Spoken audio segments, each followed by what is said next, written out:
ਮੈਂ ਆਪਣੇ ਪਰਿਵਾਰ ਨੂੰ ਇਸ ਬਾਰੇ ਤੁਰੰਤ ਦੱਸਣ ਤੋਂ ਝਿਜਕਿਆ ਸੀ, ਜਿਸ ਦਾ ਮੈਨੂੰ ਹੁਣ ਅਫਸੋਸ ਹੈ। ਮੈਨੂੰ ਲੱਗਦਾ ਹੈ ਕਿ ਇਸ ਬਾਰੇ ਮੇਰਾ ਪੂਰਾ ਰਵੱਈਆ ਬਹੁਤ ਰੂੜੀਵਾਦੀ ਸੀ, ਬਹੁਤ ਅੰਤਰਮੁਖੀ ਅਤੇ ਬਹੁਤ ਸੀਮਤ ਸੋਚ ਵਾਲਾ ਸੀ। ਮੇਰਾ ਨਾਮ ਅਜੇ ਜੈਨ ਹੈ। ਮੈਂ ਇੱਕ ਰਿਟਾਇਰਡ ਵਕੀਲ ਹਾਂ। ਮੈਂ ਹਾਲ ਹੀ ਵਿੱਚ ਰਿਟਾਇਰ ਹੋਇਆ ਹਾਂ। ਇਸ ਸਾਲ ਮੈਂ 60 ਸਾਲਾਂ ਦਾ ਹੋਇਆ ਹਾਂ। ਖੇਡਣਾ ਮੇਰਾ ਸ਼ੌਕ ਹੈ। ਗੇਂਦ ਅਤੇ ਰੈਕੇਟ ਵਾਲੀ ਕੋਈ ਵੀ ਖੇਡ ਮੈਨੂੰ ਪਸੰਦ ਹੈ। ਲਗਭਗ 2003 ਵਿੱਚ, ਮਤਲਬ ਕਰੀਬ 20 ਕੁ ਸਾਲ ਪਹਿਲਾਂ, ਮੈਨੂੰ ਪਾਰਕਿੰਸਨਜ਼ ਬਿਮਾਰੀ ਹੋਣ ਦੀ ਪਛਾਣ ਹੋਈ ਸੀ।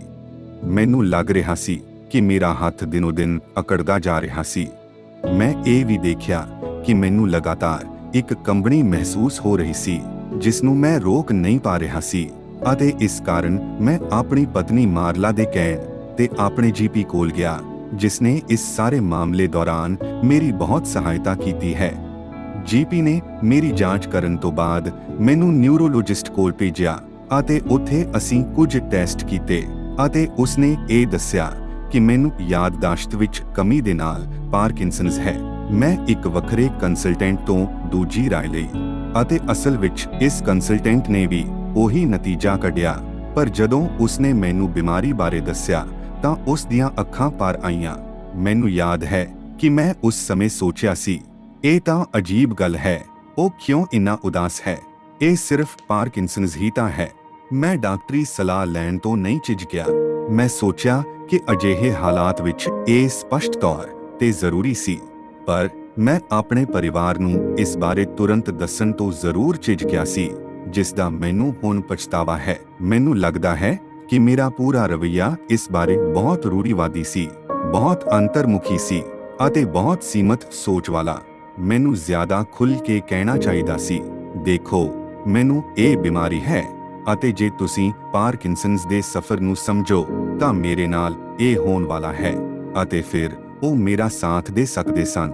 ਵੈਸੇ ਉਹਨਾਂ ਨੇ ਮੇਰਾ ਬਹੁਤ ਸਾਥ ਦਿੱਤਾ ਹੈ, ਪਰ ਉਹ ਇੱਕ ਵੱਖਰੇ ਅੰਦਾਜ਼ ਵਿੱਚ ਸਾਥ ਦੇ ਸਕਦੇ ਸੀ, ਬਜਾਏ ਕਿ ਮੈਂ ਹਰ ਵਾਰ ਉਹਨਾਂ ਨੂੰ ਸਰਪ੍ਰਾਈਜ਼ ਦਿੰਦਾ ਰਹਾ। ਮੇਰਾ ਨਜ਼ਦੀਕੀ ਪਰਿਵਾਰ ਬਹੁਤ ਹਮਦਰਦ ਸੀ, ਮੇਰੇ ਪਾਸੇ ਤੋਂ ਅਤੇ ਮੇਰੀ ਪਤਨੀ ਦੇ ਪਾਸੇ ਤੋਂ ਵੀ।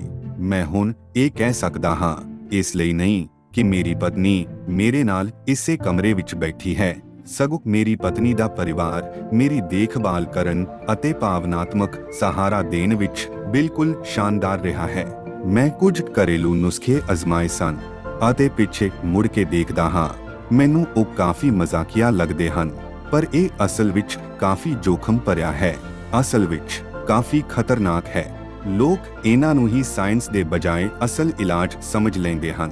ਸਾਇੰਸ ਦਾ ਕੋਈ ਬਦਲ ਨਹੀਂ ਹੈ। ਮੇਰੇ ਹਿਸਾਬ ਨਾਲ ਮੈਂ ਤੁਹਾਡੇ ਨਾਲ ਇਸ ਬਾਰੇ ਵਿਸਤਾਰ ਨਾਲ ਗੱਲ ਕਰਨਾ ਚਾਹਾਂਗਾ, ਕਿਉਂਕਿ ਬਹੁਤ ਸਾਰੀਆਂ ਗੱਲਾਂ ਹਨ। ਕੰਬਣੀ ਤੁਹਾਨੂੰ ਜੂਤਿਆਂ ਦੇ ਤਸਮੇ ਬੰਨ੍ਹਣ ਵਿੱਚ ਜਾਂ ਆਪਣੀ ਕਮੀਜ਼ ਦੇ ਬਟਨ ਲਗਾਉਣ ਵਿੱਚ ਪ੍ਰਭਾਵਿਤ ਕਰਦੀ ਹੈ। ਖਾਣਾ ਅਤੇ ਦਵਾਈ ਨਿਗਲਣ ਵਿੱਚ ਮੁਸ਼ਕਲ। ਹੁਣ ਇਹ ਵਾਕਈ ਇੱਕ ਗੰਭੀਰ ਮਸਲਾ ਹੈ। ਲੋਕਾਂ ਨੂੰ ਅਹਿਸਾਸ ਨਹੀਂ ਹੁੰਦਾ ਕਿ ਜੇ ਤੁਹਾਨੂੰ ਅਜਿਹੀਆਂ ਗੋਲੀਆਂ ਮਿਲਣ ਜੋ ਤੁਹਾਡੇ ਲਈ ਬਹੁਤ ਵੱਡੀਆਂ ਹਨ, ਤਾਂ ਤੁਸੀਂ ਉਹਨਾਂ ਨੂੰ ਸਹੀ ਤਰੀਕੇ ਨਾਲ ਨਿਗਲ ਨਹੀਂ ਸਕਦੇ। ਮੈਨੂੰ ਆਪਣੇ ਹੀ ਨੋਟਸ ਪੜ੍ਹਨ ਵਿੱਚ ਮੁਸ਼ਕਲ ਆਉਂਦੀ ਹੈ। ਘਸੀਟ ਕੇ ਚੱਲਣਾ। ਇੱਕ ਹੋਰ ਸਮੱਸਿਆ ਜੋ ਤੁਹਾਨੂੰ ਪ੍ਰਭਾਵਿਤ ਕਰਦੀ ਹੈ ਉਹ ਹੈ ਸੁਸਤੀ ਅਤੇ ਨੀਂਦ। ਇਹ ਤੁਹਾਡੇ ਸੰਤੁਲਨ ਨੂੰ ਪ੍ਰਭਾਵਿਤ ਕਰਦੀ ਹੈ। ਪਾਰਕਿੰਸਨਜ਼ ਵਾਲੇ ਬਹੁਤ ਸਾਰੇ ਲੋਕ ਡਿੱਗ ਜਾਂਦੇ ਅਤੇ ਠੋਕਰ ਖਾਂਦੇ ਹਨ। ਮੈਨੂੰ ਯਾਦ ਹੈ ਜਦੋਂ ਮੈਨੂੰ ਪਹਿਲੀ ਵਾਰ ਪਾਰਕਿੰਸਨਜ਼ ਦਾ ਪਤਾ ਲੱਗਾ ਸੀ, ਮੈਂ ਡਿਮੈਂਸ਼ੀਆ ਵਗੈਰਾ ਬਾਰੇ ਪੜ੍ਹ ਰਿਹਾ ਸੀ, ਅਤੇ ਇਸ ਤੋਂ ਮੈਂ ਬਹੁਤ ਪਰੇਸ਼ਾਨ ਹੋ ਗਿਆ ਸੀ। ਮੈਂ ਕਿਤਾਬ ਰੱਖ ਦਿੱਤੀ ਅਤੇ ਇਸ ਬਾਰੇ ਪੜ੍ਹਨਾ ਹੀ ਨਹੀਂ ਚਾਹੁੰਦਾ ਸੀ। ਤੁਸੀਂ ਸਮਝਦੇ ਹੋ ਨਾ? ਅਤੇ ਸਰਗਰਮ ਰਹਿਣਾ ਅਤੇ ਲੋਕਾਂ ਨਾਲ ਮੇਲ-ਜੋਲ ਰੱਖਣਾ ਪਾਰਕਿੰਸਨਜ਼ ਲਈ ਬਹੁਤ ਮਹੱਤਵਪੂਰਨ ਹੈ।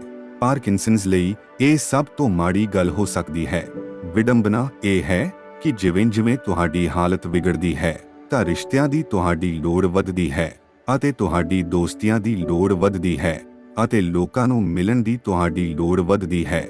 ਅਜਿਹੇ ਲੋਕ ਜੋ ਤੁਹਾਨੂੰ ਸਮਝਦੇ ਹੋਣ, ਹਮਦਰਦ ਹੋਣ ਅਤੇ ਤੁਹਾਨੂੰ ਹੌਸਲਾ ਦੇਣ, ਨਾ ਕਿ ਮਜ਼ਾਕ ਜਾਂ ਮਖੌਲ ਉਡਾਉਣ ਵਾਲੇ।